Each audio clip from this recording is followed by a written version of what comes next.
हाजिर हूँ एक नए टॉपिक के साथ। आज का हमारा टॉपिक है मध्यकालीन यूरोप में दार्शनिकों, कलाकारों और वैज्ञानिकों की भूमिका क्या थी। यह हम दो प्रसंग के संदर्भ में कह सकते हैं।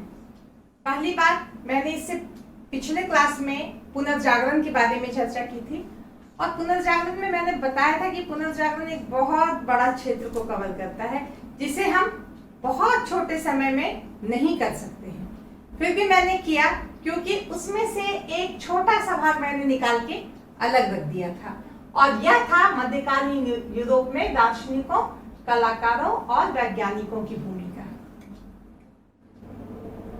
महाविद्यालय में ये प्रश्न आता है कि पुनर्जागरण कालीन दार्शनिकों, साहित्यकारों, कलाकारों, वैज्ञानिकों की भूमिका क्या रही। मध्यकालीन यूरोप में जब पुनर्जागरण हुआ तो इनकी क्या भूमिका थी, ये एक बहुत ही महत्वपूर्ण प्रश्न है। इसके अलावे ये जितने भी दार्शनिक और कलाकार और वैज्ञानिकों, मैंने बहुत कम को ही यहाँ पे चुन करके रखा है, चुनिंदा जो है हमारे, ये कौन कहाँ के थे, इन्होंने क्या, इनकी कौन सी रचना से वो बहुत ज्यादा वो जाने गए, कि इसने क्या आविष्कार किया। ये बहुत मतलब कॉमन चीज है कि गैलीलियो ने किस चीज का आविष्कार किया, या जर्मनी में छापे खाने का आविष्कार किसने किया, या थॉमस मूर ने कौन सी रचना लिखी। तो इस तरह की बातें छोटी है लेकिन बहुत मोटी है। तो आज मैं बात करूंगी इन दार्शनिकों की। मध्यकालीन यूरोप में जितने भी दार्शनिक और कलाकार और साहित्यकार हुए, बहुत आश्चर्य की बात है कि ये कोई एक व्यक्ति सिर्फ दार्शनिक ही नहीं था, कोई एक व्यक्ति सिर्फ साहित्यकार ही नहीं था, कोई एक व्यक्ति सिर्फ वैज्ञानिक ही नहीं था। इनमें एक व्यक्ति में बहुत सारी प्रतिभाएं कूट कूट कर भरी थी। ये दार्शनिक भी थे, बहुत बड़े चिंतक, ये वैज्ञानिक भी थे, ये मूर्तिकार भी थे, ये चित्रकार भी थे।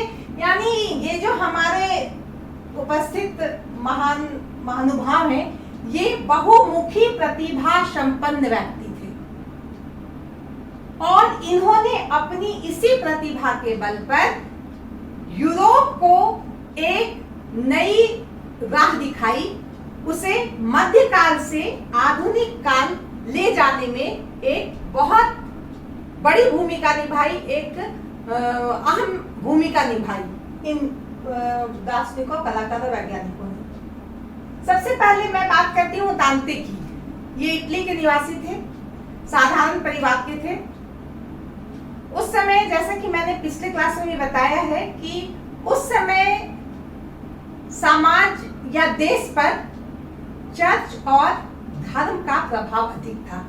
सम्राट का प्रभाव कम था बशर्ते चर्च के। ऐसी स्थिति में वहां पे कुछ लोग ऐसे थे जो सम्राट के पक्ष में थे कि नहीं, मैं चर्च को नहीं मानता हूँ, मैं धर्माधिकारियों को नहीं मानता हूँ। जो क्रांतिकारी विचार के थे वो ऐसा सोचते थे। और कुछ लोग नहीं भाई, मैं तो चर्च को ही मानता हूँ, जो पोप कहेंगे, जो पादरी कहेंगे, जो धर्म कहेगा, हम वही करेंगे। तो इस तरह हम देखें तो इटली ही नहीं, यूरोप के अधिकांश देशों की स्थिति यही थी। इस समय दाते भी थे और उन्होंने क्या किया, उन्होंने भी चर्च का पक्ष ना रखकर वह सम्राट के पक्षधर थे। यह बात किसी हिसाब से चर्च को पसंद नहीं आएगी और बदले में इन्हें क्या मिला, इनकी सारी संपत्ति छीन ली गई, इनको देश से बाहर कर दिया गया। देश से बाहर रह करके इन्होंने इटली के बारे में पूरी जानकारी इकट्ठा करते रहते थे। इटली में क्या स्थिति है, वहां पर कैसी समस्या व्याप्त है, इससे वह हमेशा उसकी खबर लेते रहते थे। इसी बात को लेकर वहां उन्होंने एक पुस्तक लिखी, डी मोनार्किया, जिसमें उसने राजतंत्र में क्या होना चाहिए इस बात पर विशेष जोर दिया। उन्होंने कहा कि देश में अगर राजतंत्र हो और धर्म चर्च हो तो राजा को ऊपर होना चाहिए, ना कि धर्म और चर्च को। सम्राट के हाथ में पावर होनी चाहिए। सम्राट जो है वो कल्याणकारी हो, उसका जो काम हो वह कल्याण, प्रजा के कल्याण के लिए हो, राजा निरंकुश ना हो। इस तरह के सिद्धांत उन्होंने दिए। दांते ने जो 2 पुस्तक लिखी, डिमोनार्कियो और जो राजतंत्र, जिसका हिंदी हो सकता है, और दूसरा डिवाइन कॉमेडी, इन किताबों के द्वारा वह बहुत ही फेमस हुए। अब हम बात करते हैं इरास्मस की। इरास्मस हॉलैंड के रहने वाले थे। ये भी अलग विचार के थे। इनकी विचारधारा भी हटकर के थी।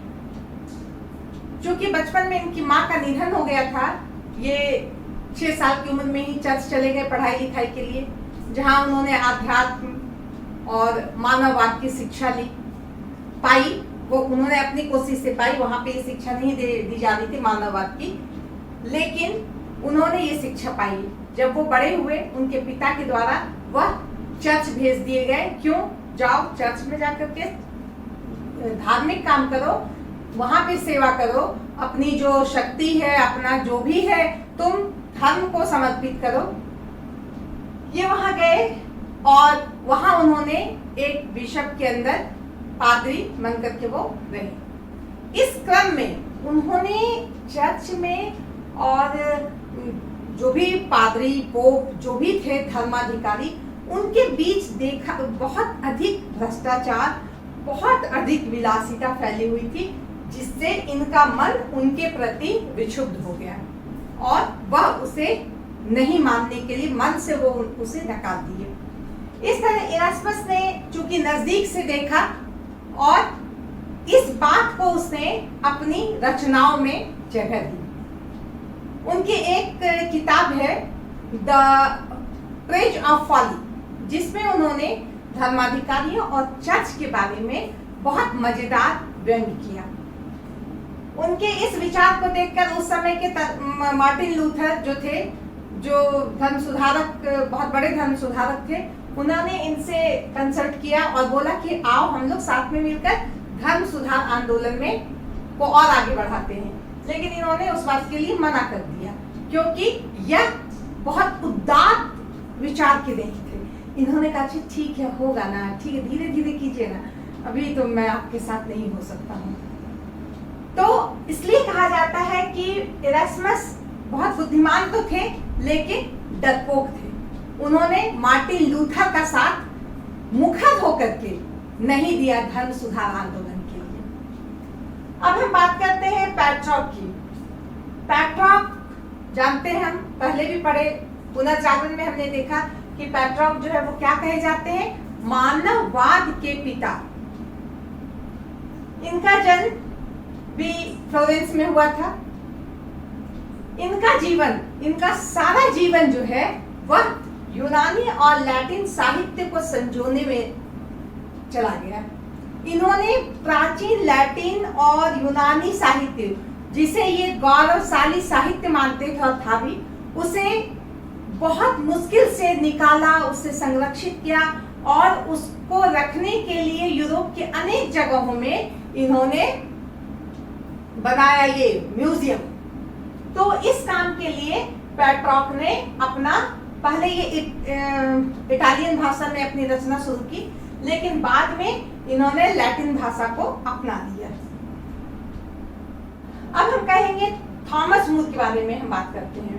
थॉमस मूर इंग्लैंड के थे और यह एक न्यायाधीश, एक जज के पुत्र थे। इनके पिता का भी सोचना था कि मेरा बेटा बड़ा होकर के बहुत बड़ा जज बने, और ऐसा हुआ भी कि प्रतिभाशाली थे, अच्छे अच्छे कॉलेजों में पढ़े और यह वकील बने। इनमें तर्क शक्ति जो है वह बहुत ज्यादा थी, बहुत अच्छा तर्क देते थे। इनकी इसी खासियत से उस समय इंग्लैंड के राजा हेनरी VIII ने इनको अपने यहाँ बहुत अच्छे अच्छे पदों पर इनको रखा। लेकिन बाद में कुछ मतांतर या विवाद हो गया, जिसके कारण ये वहां से इस्तीफा दे दिए और राजा भी इनको बदनाम करने के लिए हर संभव कोशिश किया। इनकी जो महत्वपूर्ण रचना है वह है एपोलॉजी, डायलॉग्स और यूटोपिया। ये 3 रचनाएं इनकी महत्वपूर्ण रचनाएं हैं जिसमें उन्होंने अपने विचार को रखे। यूटोपिया है का मतलब है कल्पित लोक, कल्पना का लोक, जिसमें उन्होंने लिखा है एक ऐसा राज्य हो जहां सबके लिए समान न्याय हो, जहां सबके लिए समान शिक्षा व्यवस्था हो, जहां किसी पर के लिए कोई भेदभाव का जगह ना हो। इस तरह उन्होंने एक कल्पना की ऐसे लोक की, ऐसे राज्य की जो यूटोपिया में है। तो थॉमस मूर को भी हम ये जानते हैं कि वो बहुत इनकी रचनाएं ने बहुत अधिक प्रभावित किया उस समय के लोगों को कि हमें उस दकियानूसी परंपरा को छोड़ना है और हमें किस तरह से आगे बढ़ते जाना है। अब हम बात करेंगे फ्रांसिस बेकन की। ये भी इंग्लैंड के ही थे। ये भी एक उदार विचारों वाले थे। इनकी माता से इन्हें ये चीज मिला था, क्योंकि इनकी माता जो है वह धर्म सुधार आंदोलन में बहुत बढ़ चढ़ कर के भाग लेती थी। बहुत बड़ी बात है, एक महिला मध्यकालीन यूरोप में धर्म के विरुद्ध धर्म सुधार आंदोलन के लिए काम कर रही है, बहुत बड़ी बात थी। तो स्वाभाविक है उनके बेटे में तो वो चीज आएगी ही। तो वो इससे प्रभावित थे, उनका विचार क्रांतिकारी था, उनका चिंतन जो था आधुनिक था। इन्हें आधुनिक विज्ञान का पिता भी कहा जाता है। इन्होंने अपनी रचना से लोगों को बहुत अधिक प्रभावित किया। इनकी रचना द न्यू एंटिलिया और दूसरी थी द एडवांसमेंट ऑफ लर्निंग। ये दोनों पुस्तकों से ये जाने जाते हैं। इन्होंने अपने विचारों को एक नया आयाम दिया था उस समय के संदर्भ में। तो हम कह सकते हैं कि इन लोगों ने, ये दार्शनिक थे और साहित्यकार थे जिन्होंने बहुत अच्छी पुस्तकों के द्वारा लोगों में एक नई जागृति फैलाई थी। इसके बाद हम आते हैं लियोनार्डो दा विंची पर। ये मुख्य रूप से चित्रकार थे, लेकिन आश्चर्य कि इन्हें संगीत का भी पूरा ज्ञान था, इन्हें मूर्ति कला भी आती थी, इन्हें ये दार्शनिक भी थे। कुल मिला जुला के लियोनार्डो दा विंची जो है ये बहुत प्रतिभा संपन्न व्यक्ति थे और इनमें बहुत सारी प्रतिभाएं छुपी हुई थी। लेकिन हमने अभी कहा ये इटली के निवासी थे और हमने जैसा कि कहा कि ये मुख्य रूप से चित्रकार थे। इनकी चित्रकारी जो 2 है, एक है मोनालिसा और एक है द लास्ट सपर। ये इतनी फेमस चित्रकारी है कि इस आज के दिन में भी, आज के समय में भी उस चित्रकारी की डिमांड और उस चित्रकारी के चर्चे हैं। मोनालिसा एक लड़की का चित्र है जिसमें उसके भाव को इस तरह से दिखाया गया है कि कभी कभी तो लगता है कि अगर लोग कहते हैं अगर उस चित्र को हम गौर से देखें तो उसमें अलग अलग भाव हमें दिख जाते हैं, एक ही समय में अलग अलग भाव हमें दिख जाते हैं। कोई कहता है कि उसे देखने से अपने मन के भाव के अनुसार उस चित्र को हम देख सकते हैं। तो आज के डेट में वो मोनालिसा कृति जो है वो पेरिस के म्यूजियम में रखी हुई है। इसके बाद हम बात करते हैं द लास्ट सपर की। यह ईसा मसीह के अंतिम भोज का चित्र है और ये चित्र दीवार पे बनाया गया है, चर्च के दीवार पे बनाया गया है, जिसे भित्ति चित्र कहते हैं, दीवार पे जो बनाया जाता है। इसमें ये है कि ईसा मसीह ने कहा है कि वो उनका अंतिम भोज है। ईसा मसीह ने कहा है कि जो हमारे लोग हैं, हमारे साथी हैं, इसी में से एक जो है वह मेरा दुश्मन है। तो इस बात पर सारे उनके जो मित्र हैं वो आश्चर्यचकित हो जाते हैं। तो वो जो आश्चर्यचकित हो जाते हैं ना, वो चीज उनकी चित्रकारी में, उनके भित्ति चित्र में वो चीज दिख रहा है कि सारे साथी आश्चर्यचकित हैं। और एक व्यक्ति है जो अपराध भाव से ग्रस्त है, उसका भी अपराध भाव आप उस चित्र में देख सकते हैं। सोचिए कितनी बड़ी बात है ये। और ईसा मसीह के मुंह पे असीम शांति का बोध होता है आपको उस चित्र को देखने से। तो इस तरह लियोनार्डो दा विंची की जो ये दोनों कृति है, यह आज के दिन में भी बहुत ही प्रासंगिक और चर्चा का चीज है। और उनकी जो इस कृति है, इसको हम संजोना हमारा एक फर्ज है। सोचिए कितना समय हो गया है, ये 600 साल लगभग हो गया है इस चित्र का, लियोनार्डो दा विंची का, फिर भी उनकी जो ये चित्रकारी है वह आज के डेट में भी सुपर है। अब हम बात करते हैं माइकल एंजेलो की। माइकल एंजेलो भी बहुत अच्छे मूर्तिकार थे। इन्होंने मूर्ति में एक जीवंतता लाने की कोशिश की थी। इनकी मूर्ति में वो भाव है। ऐसा कहा जाता है कि माइकल एंजेलो ने पुरुषों की नग्न मूर्ति बनाई थी, जिसमें वो उसे सौंदर्य बोध के लिए बनाई थी, लेकिन लोगों ने कुछ कारणों से इनका विरोध किया और ये जो है बाद में इनको बहुत ही तिरस्कृत जीवन जीना पड़ा। लेकिन माइकल एंजेलो बहुत अच्छे मूर्तिकार हैं। इनकी मूर्ति अभी भी यूरोप में सुरक्षित है। अब हम राफेल की बात करते हैं। राफेल जो है माइकल एंजेलो की शिष्य थे। इन्होंने भी मूर्ति कला में अपना एक बहुत बड़ा योगदान दिया। इनकी एक मूर्ति है सिस्टाइन मेडोना। इस मूर्ति से ये जाने जाते हैं। इनकी मूर्ति में भी सादगी और भाव प्रधान, इनकी मूर्तियां भी भाव प्रधान होती थी। कहने का मतलब उसमें भी तरह तरह के भाव होते थे, खुशी के, दुख के, श्रृंगार के, ये भाव दिख जाते थे उनकी मूर्तियों में। अब हम बात करते हैं शेक्सपियर की। शेक्सपियर को कौन नहीं जानता है। अंग्रेजी साहित्य में शेक्सपियर सबसे ऊपर का नाम है। शेक्सपियर ने ऐसी ऐसी रचनाएं दी लोगों को जो एक तरह से लोगों के मनो मस्तिष्क पे छा गया। मैंने पिछले क्लास में भी बताया था कि मध्यकालीन यूरोप में चर्च कोई भी ऐसा काम नहीं करने देता था जिसमें उस व्यक्ति को सुकून मिले, उसे सुख मिले। वह बस कहता था वही काम करो जिससे चर्च को या पोप को या धर्म को ही तुम्हारा काम समर्पित होना चाहिए। कोई भी काम तुम अपने सुख, समृद्धि, सुकून के लिए नहीं कर सकते हो।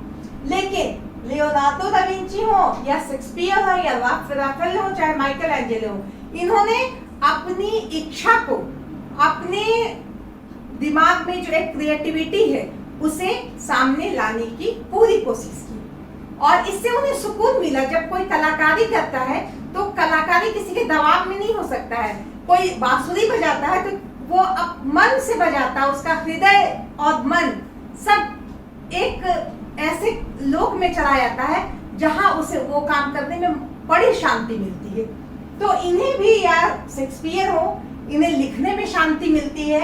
लियोनार्डो दा विंची है, इन्हें चित्रकारी करने में शांति मिलती है, खुद को शांति मिलती है। मानववाद जिसे पेट्रॉक ने प्रतिपादित किया था कि हमें अपने लिए जीना है, अपना अस्तित्व हमें जानना है, इसी के तहत इन्होंने, शेक्सपियर ने भी शुरू में तो इनका जीवन बहुत अच्छा था, लेकिन बाद में इनके पिता की मृत्यु के बाद इनका जीवन भी थोड़ा कष्टकर हो गया और फिर ये नाटक वगैरह लिखने लगे। तो इनके नाटक इतने अच्छे थे कि एक बार जब इंग्लैंड की रानी एलिजाबेथ ने इसे देखा तो उसने उसकी बहुत सराहना की। इनके जितने सारे नाटक थे वो इतने ज्यादा लोकप्रिय हुए कि वो दिन प्रतिदिन माने एक पर एक नाटक समाज को देते गए।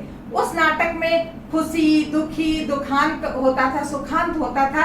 इस तरह बहुत सारे नाटक उन्होंने दिए और इसमें से जैसा कि हम लोग जानते हैं, आप बहुत सारे नाटक को जानते होंगे, जिसमें आपका Romeo and Juliet, as you like it, all is well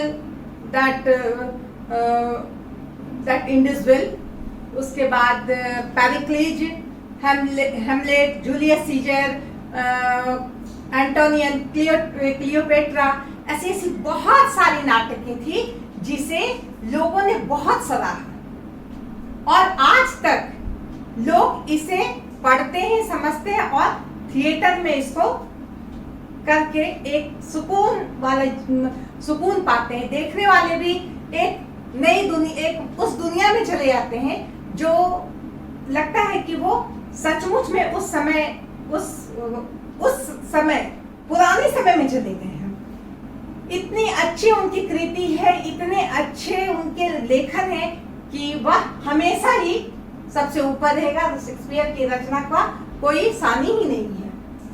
अब ये तो हुए हमारे साहित्यकार जिन्होंने नए तरीके से अपनी रचनाओं को एक नया रूप दिया था। तत्कालीन समाज के खिलाफ, तत्कालीन धर्म के खिलाफ उन्होंने आगे बढ़कर ऐसा काम किया था। अब हम बात करते हैं गैलीलियो की। गैलीली ये वैज्ञानिक हैं। हमें पता है कि इन्होंने दूरबीन का आविष्कार किया है। ये बहुत बड़े खगोल शास्त्री थे। शुरू से ही इनका मन जो है विज्ञान और विज्ञान संबंधी चीजों में ही लगता था। किसी भी चीज को ये बहुत ध्यान से देखते थे। इसी का एक उदाहरण है कि एक बार इन्होंने गीजा के जो ये है चर्च, पीसा के चर्च पे इन्होंने देखा कि एक आदमी लाल लैंप चला के चला गया। वो लैंप जो ऐसे से हिला, उसे उसने इतना गौर से देखा। उन्होंने देखा कि ये लैंप ऐसे से झूला, वो एक बार इतना झूला फिर इतना झूला, धीरे धीरे उसका कम हो गया झूलना, लेकिन समय उतना ही लगा। इतना से इतना झूलने में जो समय लगा था वही इतना से इतना झूलने में लगा। इसे देखकर उन्होंने पेंडुलम वाली घड़ी का आविष्कार किया। पता होना चाहिए उस समय घड़ी नहीं बनी थी, उस समय घड़ी नहीं हुआ करता था। उन्होंने अपनी नब्ज पकड़कर, अपनी नब्ज को देख करके और उस लैंप को देख करके उन्होंने पेंडुलम वाली घड़ी बना ली। सोचिए कितना उनमें जो वैज्ञानिक क्षमता और जो उनकी जो अलग की प्रतिभा थी, वो कैसे हम लोग उसे कैसे देख रहे हैं। उसके बाद ये चले गए पढ़ाने के लिए यूनिवर्सिटी में, पीसा यूनिवर्सिटी में।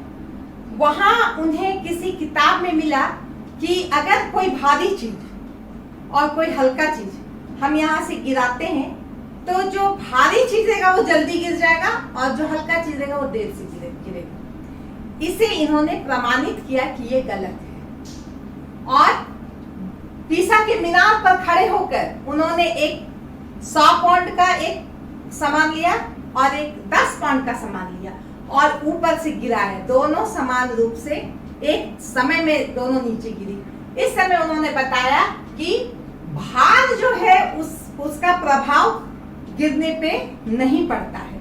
इसका बहुत विरोध हुआ, लेकिन फिर भी उन्होंने कहा कि यही सत्य है और यही सत्य रहेगा। उनकी बहुत सारी बातों को चर्च और धर्माधिकारियों ने कहा कि ये गलत है, तुम इसे मानो कि ये अमान्य है, ये गलत है, मैंने गलत कहा। लेकिन इन्होंने ऐसा नहीं माना। इसके चलते इन्हें बहुत प्रताड़ित भी होना पड़ा।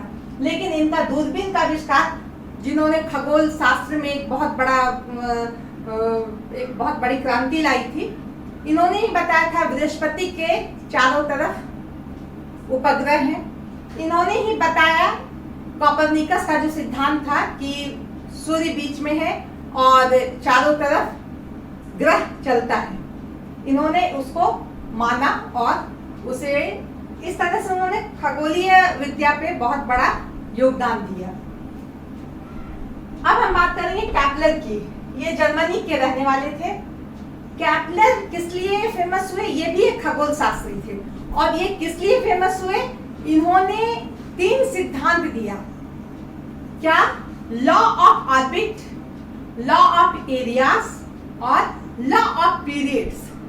लॉ ऑफ ऑर्बिट क्या था कि सूर्य बीच में है, ग्रह चारों ओर घूम रहा है लेकिन गोल गोल नहीं घूम रहा है। ये जो सूर्य है तो इसके बीच में ऐसे ऐसे करके नहीं घूम रहा है, ग्रह ऐसे ऐसे करके घूम रहा है ओवल शेप में। ये है लॉ ऑफ ऑर्बिट। दूसरी बात थी लॉ ऑफ एरियाज।